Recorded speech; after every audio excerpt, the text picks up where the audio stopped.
Troy Sharpe here, CEO of Oak Harvest Financial Group, along with Chris Perras, our Chief Investment Officer. And we want to talk to you a little bit today about the origin of the Stock Talk podcast, who it's designed for, how you can benefit, and why you should listen.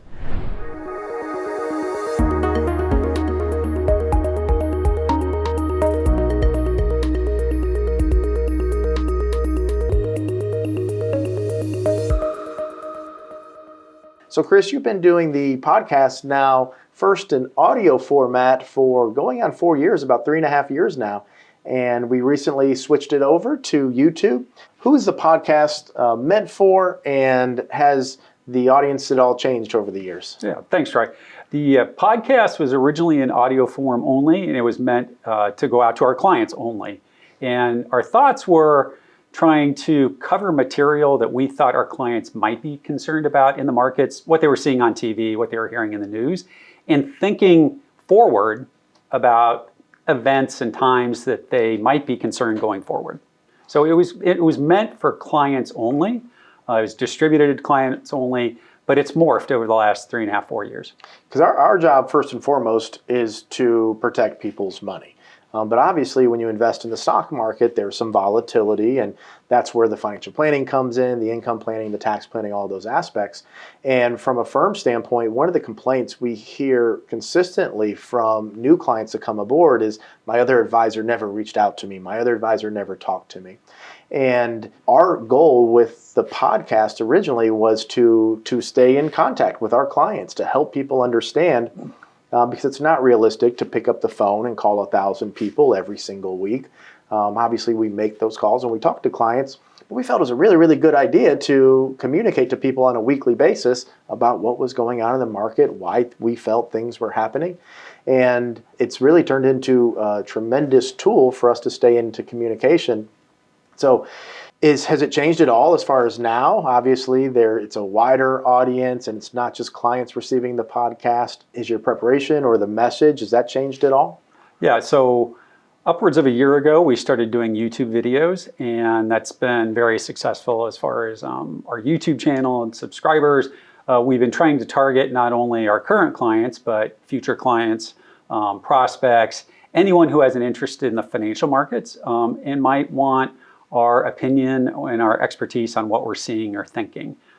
It's definitely changed over time, and it may change some more in the future. So how can a viewer paying attention to the Stock Talk podcast, how can they benefit from tuning in and watching every week? So Troy, we try to address issues that are relevant, that we're hearing on TV, that we're reading in newsletters, that may be causing concerns with our clients. We're trying to put ourselves and our clients' positions about what they're seeing in the media. In addition, we're trying to be anticipatory to events that we think they might have stress about in the next 3 to 6 months, whether it is elections or summer slowdowns or economic events that we know are on the calendar, but not many people are talking about yet. So one of the things that I found very beneficial for clients, because we're all about planning here, but investment planning is part of the overall process. So we have the investments, we have income planning, we have tax planning, healthcare, estate planning.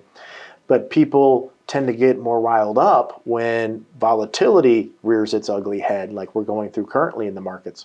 So one of the things that I found very beneficial is being able to stay in contact with our clients on a weekly basis of what you see going on, what you anticipate happening over the next few months. It really helps people when they look at their portfolio in the context of a broader plan and what the purpose of those equity investments are inside their portfolio towards the long-term plan. It really helps them feel, I believe, a bit more calm when things like this take place, because they know, hey, I can tune in and listen to Chris's podcast, either on one of the podcast channels, on our website, or go to YouTube and watch it directly.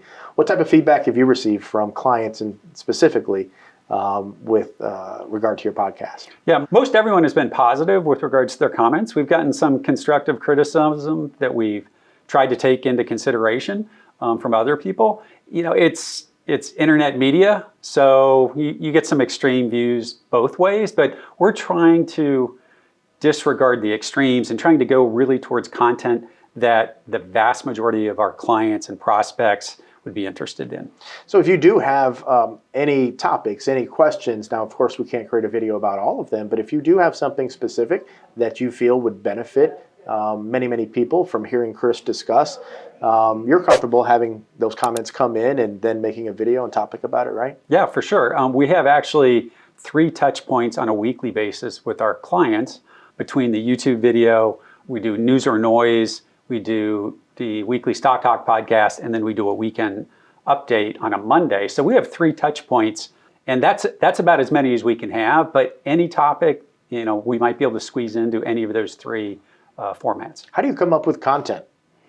I listen to the TV at all the different TV channels. I read newsletters just like our clients do. We get a lot of research still from sell-side analysts, so I'm just reading constantly and viewing stuff constantly. But most of the time, I'm flipping between Fox News, CNBC, the other financial news networks, Bloomberg, and trying to listen to what they're saying and anticipate what our clients might be feeling and thinking. Do you find that the various networks, that the talking points are similar, or do you often see kind of a divergent opinion from the kind of pundits out there? And I think a lot of that probably leads to confusion on behalf of the consumer, because you are getting bombarded with all of this different information, and someone who doesn't have the technical expertise or the financial background or education, it's hard to really decipher what's what when it comes to economics and finances, and then you have corporate earnings and economic policy and government legislation, and it's a whirlwind of data and information, and that's really creates that a paralysis by analysis almost, or paralysis by just overload of information. So, but do you see varying viewpoints across the networks, or is it a lot of the same talking points that everyone's just really espousing from the hilltops? It tends to be the same topics, but as we all know, the channels have become increasingly polarized with regards to political opinion. So you turn on one channel and they'll have a conservative view. You turn on another channel, they'll have a progressive view. But the hardest thing is to filter everything and realize that 99% of what they are talking about on any of these channels, it's not news, it's not information, it's opinion, it's noise. It's there to engage you and actually get you emotional to stay on that channel and watch, because they're getting paid by advertising dollars. They're not getting paid to manage your money, to navigate your financial plan. Their goal is to keep your eyes on their media, whether it's a TV or a newsletter or a radio station, as long as possible.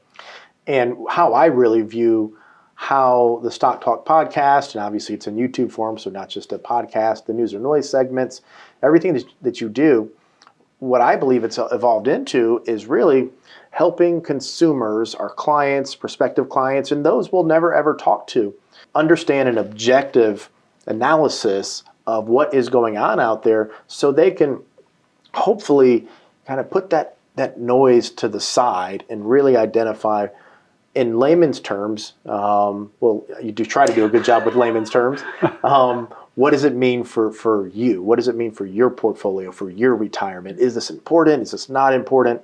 And I think that's what, I think a lot of the value of the podcast and the videos that you do, I think that's where it lies. Yeah, we're trying to filter out the noise and focus on the data that is meaningful to your portfolio.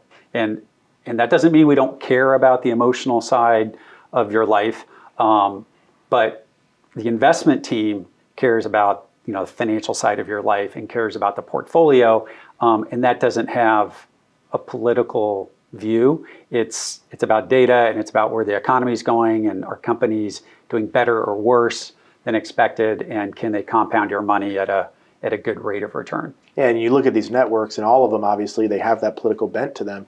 But the stock market doesn't care about the political opinions of people. And the stock market cares about corporate profits. Are they growing? It's a discounting mechanism for future cash flows for the various companies within the marketplace. So that's what I think you do a great job, is really kind of helping the viewer or the listener to discern what is important versus what is not. And ultimately, hopefully bring some common sense into the frame so people can have a little bit more objective analysis. And the goal is to help everyone sleep a little bit better at night in this crazy, crazy world that we live in. So make sure you tune in Fridays at 9:30 a.m. Central for Chris's Stock Talk podcast. Wednesdays at 3 p.m. Central for the News or Noise segment, which is a fabulous new segment that you've been doing over the past several months. And make sure to subscribe to the channel, hit that little bell icon so you'll be notified when Chris releases these videos for you, and you can be more connected to your money, a more informed investor, and help cut through that clutter that so much we know is out there.